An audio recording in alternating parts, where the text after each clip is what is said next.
Assalamualaikum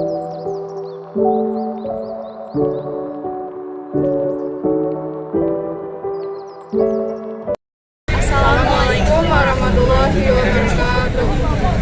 Perkenalkan, kami dari kelas 11 IPA 1. Saya Citra Prenasyanti. Di sini saya Nurul Kamila. Saya Brenda Ingat.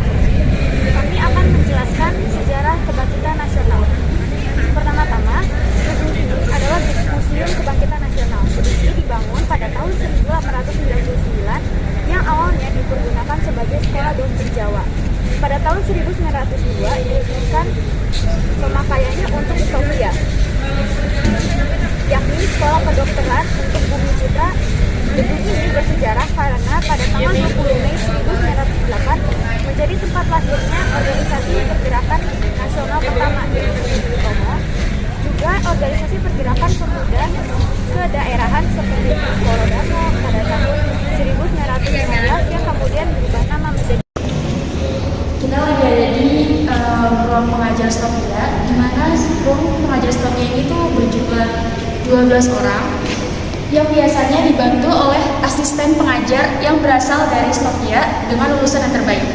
Nah, bisa dilihat teman-teman, di sini ada lukisan aksi solidaritas pengajar Sofia, yang mana ruang pengajar Sofia ini tuh menjadi tempat rapat dewan. Bisa dilihat ini ada satu patung yang sedang rapat yang membahas masalah Sutomo.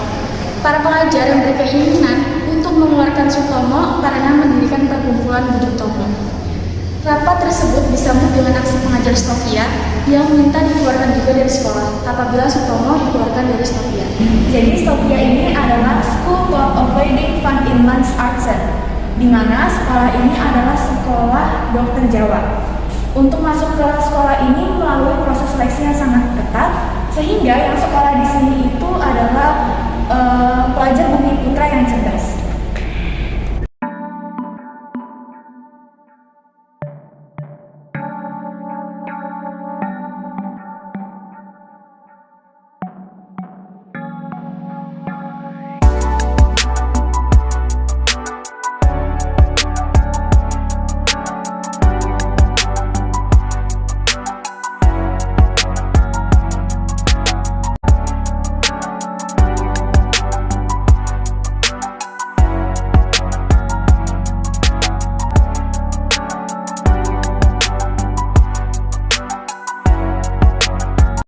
Adalah ruang kelas Sofia. Jadi ruang peragaan kelas Sofia ini itu dipergunakan untuk tempat perkuliahan.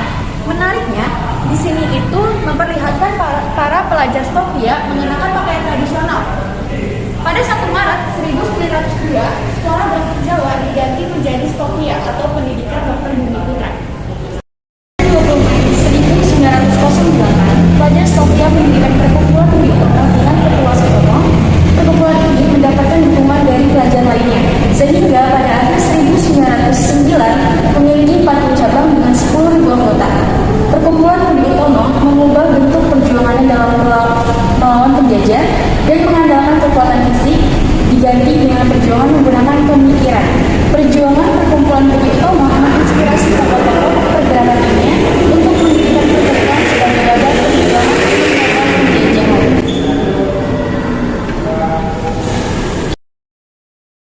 Di ruangan ini juga dipajang patung-patung para pendiri perkumpulan Budi Utomo yang semuanya itu berjumlah 9 orang, yang hanya sebatas dada dan terbuat dari perunggu. Sofia atau Sekolah Dasar Bumi Putra menjadi tempat berkumpulnya pemuda-pemuda pribumi yang berwawasan luas. Belajar dan diskusi dengan tema yang beragam menjadi kegiatan rutin yang dilakukan setiap hari. Penderitaan masyarakat akibat penjajahan sering dijadikan sebagai tema diskusi, sehingga dalam diri mereka tumbuh semangat untuk membebaskan masyarakat dari belenggu penjajah. Kunjungan Dr. Wahidin Sudirohusodo pada Desember 1907 menguatkan tekad pelajar Sofia untuk mendirikan organisasi sebagai wadah perjuangan. Rencana mendirikan organisasi disosialisasikan oleh Sutomo ke pelajar Sofia lainnya untuk mendapat tanggapan dan dukungan. Pada Rabu 20 Mei 1908, jam 9 pagi, pelajar Sofia di bawah pimpinan Sutomo berkumpul di ruang anatomi untuk musyawarah mendirikan organisasi dan kepengurusannya. Gunawan Mangkusumo menggambarkan peristiwa tersebut dalam buku Sumbangsi.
Utomo menjadi pelopor lahirnya perkumpulan pada masa pergerakan nasional seperti Syarikat Islam, Etnis Baptis, Muhammadiyah, Trikolo Dharma, Nadatul Ulama, dan PNI.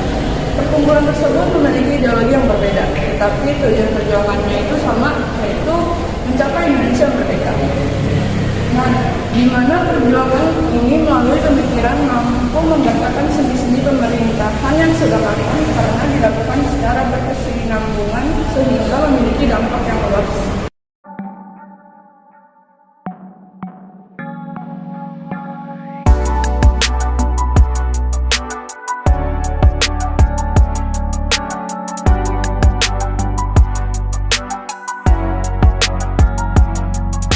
Mulai bulan Juli 1920, kegiatan pendidikan Stovia pindah ke Gedung Baru di Salemba. Kepindahan pendidikan Stovia ke Gedung Baru tidak dilakukan sekaligus, namun dilakukan secara bertahap. Pelajar Stovia diberikan kebebasan untuk memilih tempat tinggal di asrama Stovia atau kos di rumah penduduk yang ada di daerah sekitar Salemba. Tahun 1926, Gedung Stovia tidak lagi dimanfaatkan untuk kegiatan pendidikan kedokteran.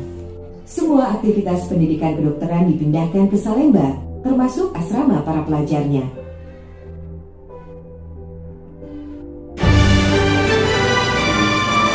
Lagi ada di Museum Sumpah Pemuda. Di sini kita akan menjelaskan tentang 3 materi. Yang pertama itu ada organisasi pemuda, yang kedua itu ada kongres pemuda, dan yang ketiganya adalah isi Sumpah Pemuda.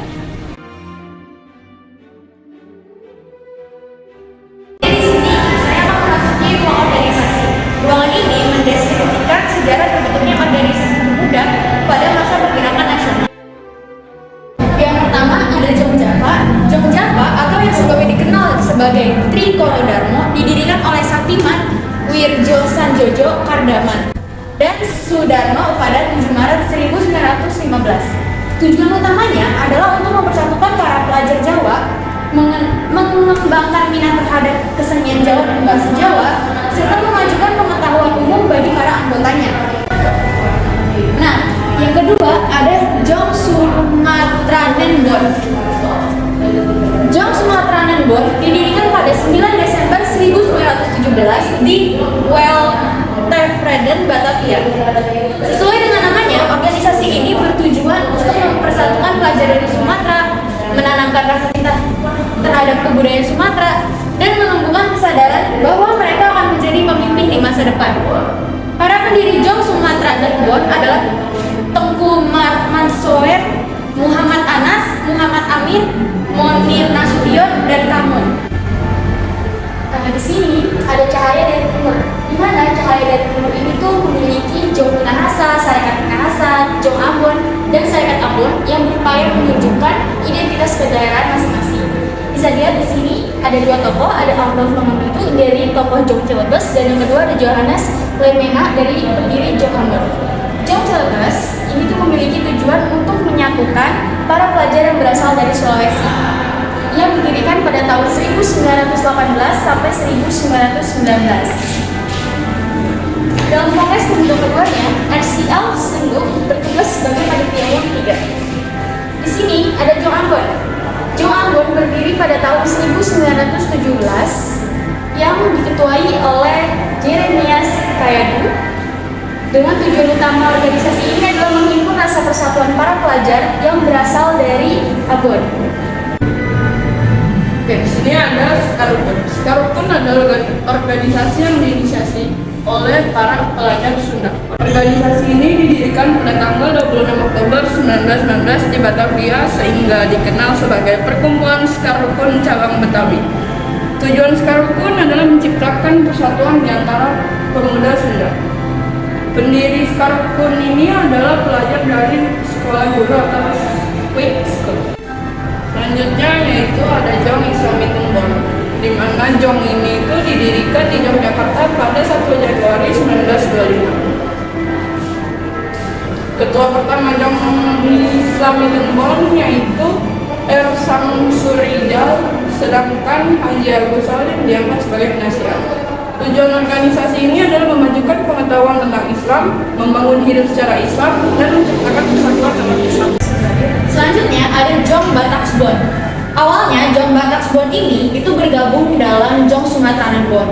Namun karena ada perbedaan budaya, pada 1926 Jong Bataksbon itu memisahkan diri.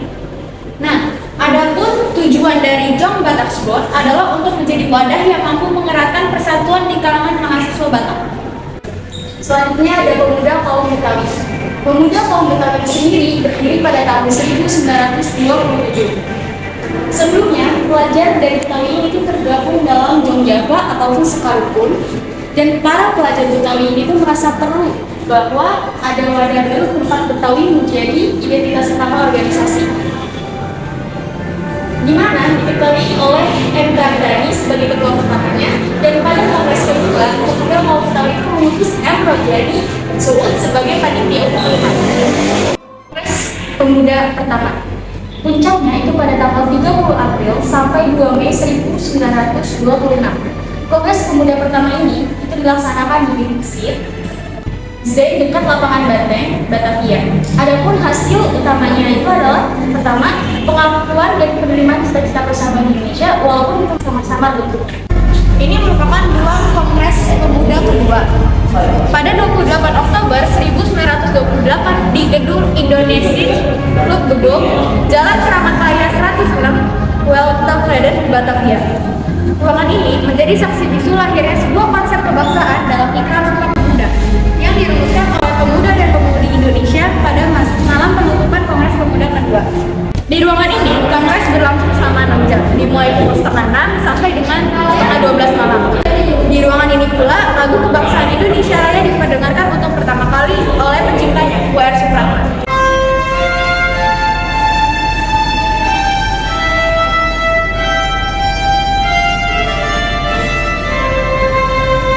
Kami, putra dan putri Indonesia, melakukan kesadaran satu tanah Indonesia.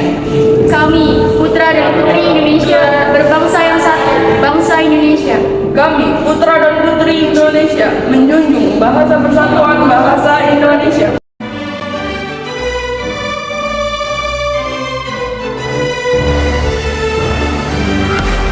Proklamasi.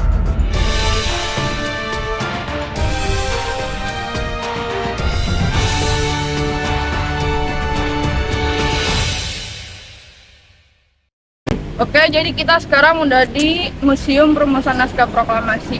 Nah, di mana tempat ini itu merupakan rumah Laksamana Muda Tadashi Maeda yang beralamat di Jalan Imam Bonjol nomor 1 Jakarta Pusat. Sebelumnya kenapa sih rumah Laksamana Tadashi Maeda itu dijadikan tempat perumusan naskah proklamasi? Kenapa tuh, Pril? Karena rumah Maeda ini punya hak imunitas terhadap Angkatan Darat Jepang sehingga kedua pemimpin itu tetap aman. Ini merupakan ruang pertemuan. Pada tanggal 16 Agustus 1945, Bung Karno, Bung Hatta, dan Ahmad Subarjo diterima oleh Laksamana Muda Tadashi Maeda di kediamannya sekitar pukul 10 malam sepulang dari Rengas Dengklok. Mereka menjelaskan kepada Maeda tentang akan dilaksanakan pertemuan untuk persiapan menjelang Indonesia merdeka. Maeda memberitahu pesan Gun Seikan kepada rombongan yang pulang dari Rengas Dengklok agar menemuinya. Kemudian, mereka dengan ditemani Maeda dan Miyoshi Sunkichiro dan bertemu dengan Mayor Jenderal Nishimura Otoshi. Karena telah ada kesepakatan dengan pihak sekutu untuk mempertahankan status quo di Indonesia, ia melarang adanya rapat yang akan dilaksanakan di rumah Maeda. Bung Karno, Bung Hatta, dan Ahmad Subarjo tiba kembali di rumah Maeda sekitar pukul 2:30 pagi. Mereka menjelaskan kepada Maeda akan memproklamasikan kemerdekaan Indonesia sekarang juga. Maeda tidak ikut campur tangan dan mengundurkan diri ke kamarnya di lantai atas. Menjelang dini hari pada pukul 3 waktu Indonesia Barat, tanggal 17 Agustus 1945, Bung Karno, Bung Hatta, dan Ahmad Subarjo memasuki ruangan makan, dan mereka duduk mengitari meja makan tersebut untuk membahas naskah kemerdekaan. Di mana Bung Karno itu menyiapkan draft naskah kemerdekaan, sedangkan Ahmad Subarjo dan juga Bung Hatta menyiapkan pemikirannya secara lisan.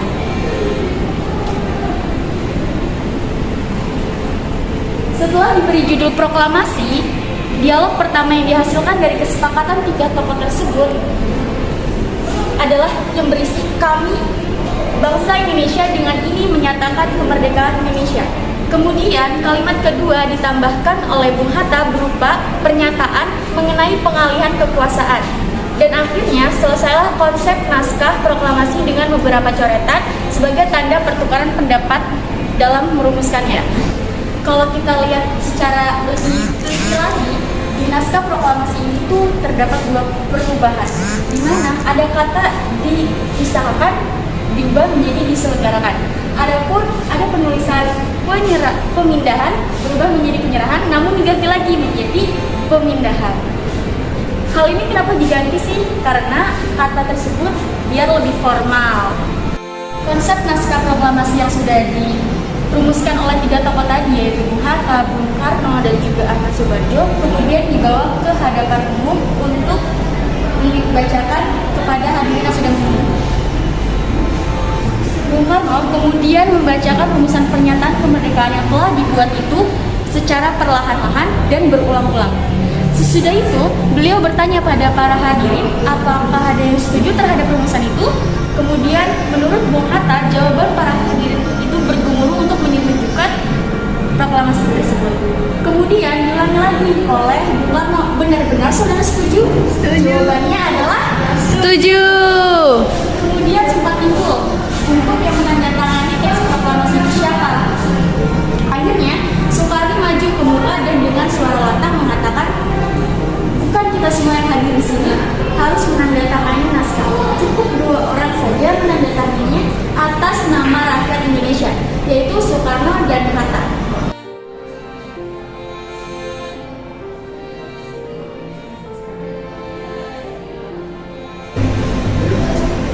Setelah konsep naskah proklamasi yang disusun oleh Bung Karno, Bung Hatta, dan Ahmad Subarjo disetujui oleh hadirin, Bung Karno meminta agar Sayuti Melik mengetik naskah proklamasi tersebut.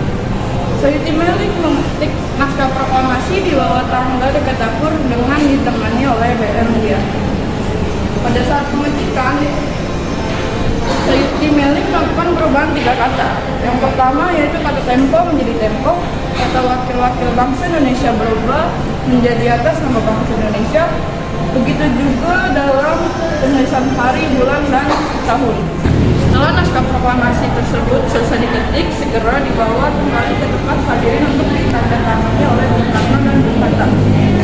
Bung Karno dan Bung Hatta menandatangani naskah tersebut di atas piano yang terdekat di bawah tangga ruangan.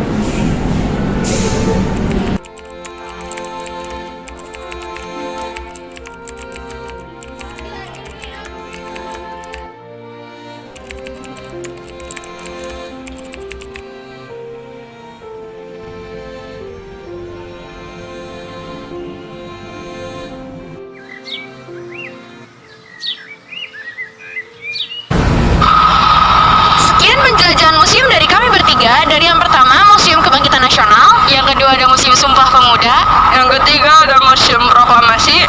Semoga apa yang kami sampaikan dapat bermanfaat untuk kalian semua. Bye-bye. See you next time. Kami, bangsa Indonesia, dengan